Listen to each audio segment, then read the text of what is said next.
The Flash Season 4 premiere, The Flash Reborn. Now this episode I would say was a pretty decent start to the new season. I wouldn't say it was like a super epic episode or anything like that, to be totally honest. I thought it was pretty good, but nothing really crazy I think happened. It was like, we had the cool teases. We of course found out everything that happened over the past 6 months. We most likely, I don't know if Julian is going to come back like in any way, shape, or form. I never look at cast stuff because I actually never want to know who is and is not going to be in the show. So I don't know if Julian will come back or not, but he's gone. Of course, Barry's been gone for the past 6 months after going into the Speed Force. So Team Flash has been kind of working with less members, 2 less members in fact, or I guess technically 3, because of course Julian was gone, Barry is gone, but also Caitlin was gone as well because she didn't want to really be a part of the team with her whole Killer Frost deal and trying to figure out who she really is. So they've been working with just a couple of members really and dealing with all the metahumans, and they actually start off, and I thought it was pretty cool that they did this, but they start off with a familiar character, and I totally don't remember her name, but every once in a while she's in there and she's teleporting around. So they're kind of sucking, they can't catch her, and apparently she can teleport just as fast as Wally can run. She's able to comprehend him running fast enough to teleport, which I thought was very interesting. But ultimately, they end up working together. Iris is able to figure out, as she's watching on the monitor, she jumps to like every 3rd building because it's like a distance thing. So she's like, alright, well, she's going to end up going to this building. Cisco, just Viber, freeze her in place. Wally just, knock her through a portal, which they still totally screwed up. They technically caught her, and then they launch her through the portal, and they still screw up because both of them end up on the ground, and she pops up, which it would have just been way smarter to just teleport. But, she had to do like the whole dialogue. It wasn't really a dialogue, but it was like, the one-liner. And of course, here comes Joe with the metahuman thing, hits her right in the leg, takes her right down, and I was like, okay, well, that was very fortunate, because not only could she have shot them, because Wally was apparently in slow motion, but she also didn't teleport. So they were just a lot of fortune for those guys. They ended up even catching her. So they ended up catching her. Then the samurai character comes in, and, they're like, oh, okay, well, you're just a samurai. You got some blades. Alright, no big deal. And then he sends out like this insane mega shockwave that knocks everybody back. And it's like, I want the Flash. I want the real Flash to come back. And if you don't deliver me the Flash, then I will wipe out this city. Just around this time, Cisco reveals that he has, ever since Barry left, been working on a way to stabilize the Speed Force while keeping Barry with the rest of the team. And he ends up going to Caitlin. We find out that, she's got this odd control. We still don't get much of an answer, even by the end, when she does turn back into Killer Frost. I thought it was just going to be like, okay, she found some insane way to have like just full mental control. But that's still not the case. She has much more control than she did before, but she still doesn't have 100% control, because even she's like, oh, not again. So it's like she can still lose control when she's in kind of dire situations, but at the same time, she was able to bring herself back, instantly. Like, that was something that she certainly couldn't have done in the last season. So it's very interesting. Still no exact answer. It's not, any sort of equipment or anything like that, like a bracelet or the necklace thing again. So she's just gaining control over it. During this 6-month period, we find out at the end as well that she teamed up with some sort of criminal. Somehow they'll all be human, but they'll still end up being an issue, which I just find interesting, because I know that's going to be the case. I would love to see it if they did end up being like a metahuman gang. I think that would actually be very, very cool. So at this point, it doesn't seem that way, just because, she turned into Killer Frost and took this dude out like it was nothing, and he had no powers to kind of counter that. So, it could be that some members are humans, some are metahumans, I don't really know. But I would love to see it if there was like a metahuman gang, kind of like the Rogues.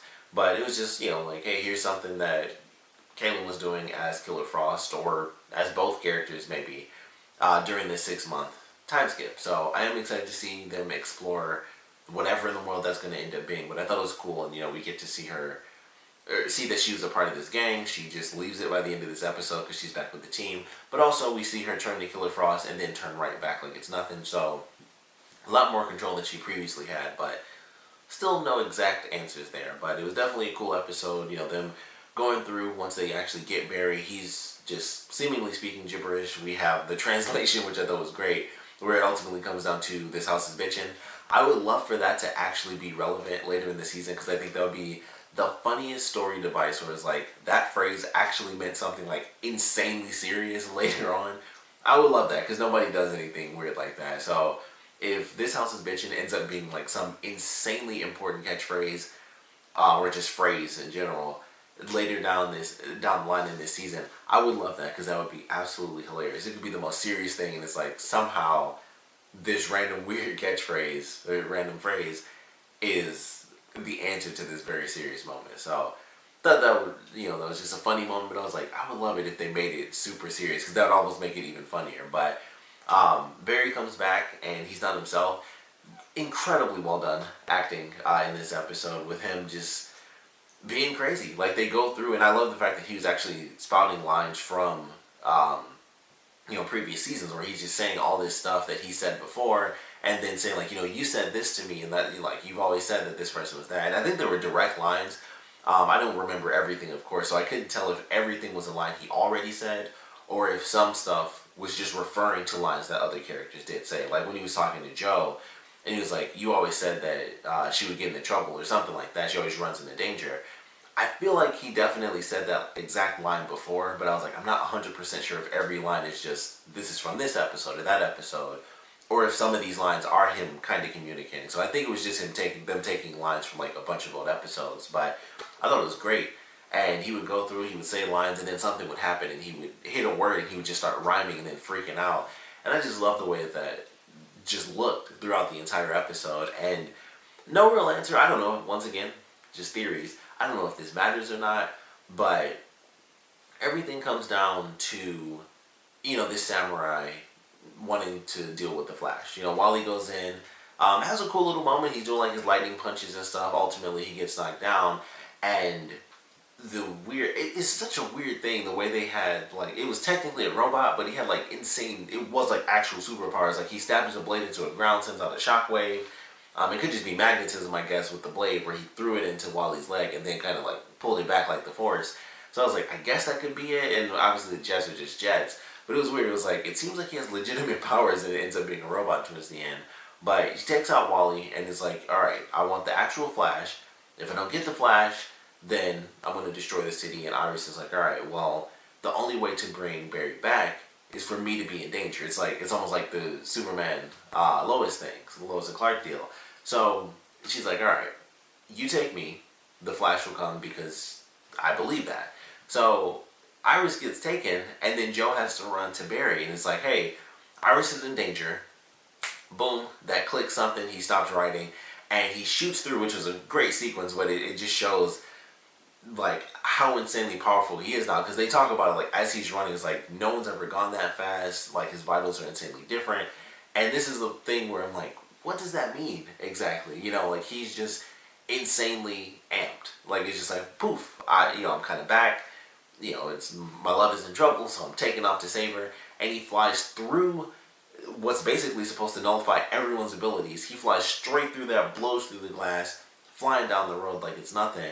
And ultimately they end up running out into the fields, which was a cool little sequence. It was kind of half and half, because it was like, I kind of like how this looks, and then at the same time it was like, it's so much CG, or all CG really, that it was a little hard for me to be like, I love this scene, but I definitely liked it.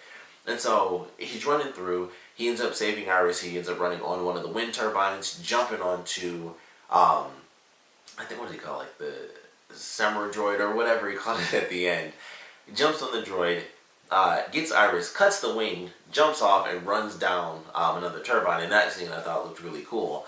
The one thing that definitely stood out to me, though, was Barry had no idea that that was a robot, and he totally would have killed a guy if there was a guy inside that suit, and it wasn't just, oh, here's an android flying around with Iris, because he jumps on, cuts the wing. It's like, I'm just going to cut this wing while we're like a couple 100 feet in the sky, no big deal. And then they made it really funny because he's falling, and then one of the wind turbines hits it, and he looks so small, it was just like a bug being hit. It was just like, bing, and he was just flying. I was like, I don't know why they did it that way. It made it look so funny to me.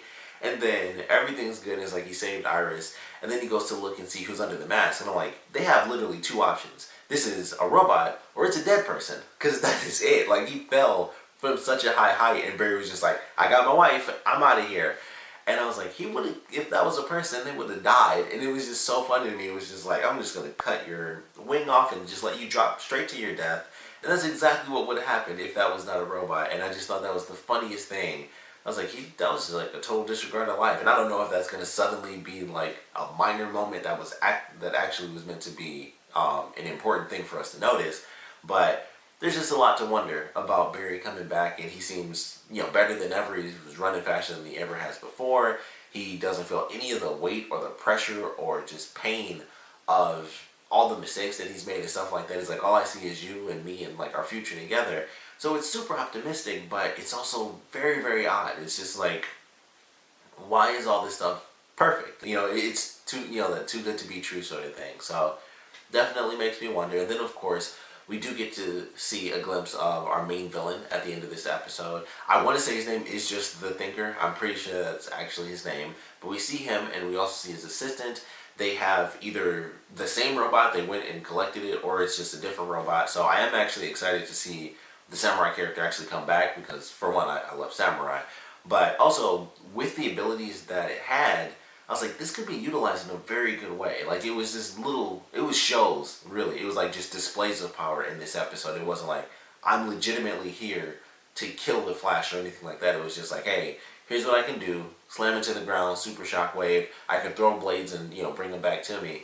And that was really it, the jetpack stuff. And I was like, I feel like, with these just being shows of force, later down the line, that could be a legitimate threat. Like, that's a tough character. It could be, easily, surpassed, especially with Barry running faster than ever. But you throw on the fact that it's just a robot, and this dude is clearly like a super evil genius. You probably got a couple of those laying around. You throw a few of those super samurai robots out there, around the city, and it's like, all right, well, that could actually cause some chaos. So I am curious if that'll end up happening in a future episode, or even if they just do, just one samurai or whatever. But we'd love to see that character come back. I'm excited for this season. Can't wait to see what they do with Caitlin and the whole Killer Frost deal and this gang, the new villain, just new story elements in general. I know the big crossover for all the shows for this year is actually going to be Barry and Iris getting married. So that should be interesting. They are doing like the full, all the series are crossing over, and there's another Earth that's going to be added in, because we are actually going to be getting like evil counterparts of Supergirl, I believe Green Arrow, and maybe like one other character. But I'm very excited for that, just because they're actually going into like the evil versions of some of the characters that we have, which they've kind of just barely touched on with the Black Canary thing. But I'm like, alright, I would love to see this be an actual crossover event. And I can't wait to see how they do that. They're going to have the characters come in. They're going to have, I'm sure, who knows how many costumes referencing the evil versions of the characters from the comics and stuff like that. But definitely looking forward to that. I don't know where that shows up in the season or anything. I just know that's our big crossover this year. So looking forward to that. Barry gets his new suit. He has the suit from, I don't think it's exactly the same. I was trying to figure it out. I was like, I felt like there was something missing. It didn't seem like it had as much gold. But maybe it was the exact same suit from when Barry went to the future in the last season. I couldn't tell 100%. I was like, I feel like something is just slightly different about it. I'm gonna have to check it out again and then go back to that episode from the last season. But it's definitely close. More gold to it. I just feel like there's like a little bit less gold than that one that he had when Barry actually went to the future. But overall, pretty good episode. Wally was doing a good job. We got to see him take over. If you watch Legends of Tomorrow, he's in that for like a quick second. I was like, oh, that's cool, because I actually got to see that first, because the whole stupid DVR issue, I had to watch The Flash online. But yeah, it was cool. They were doing the team thing in the beginning. Then Barry, of course, ends up coming back. Caitlin comes back. Who knows what's going to happen with our Earth 2 deal, because of course, typically we always have a Wells in the show. So I hope he comes back. It kind of sucks. It feels like there were so many characters missing. I was like, Wells wasn't in this.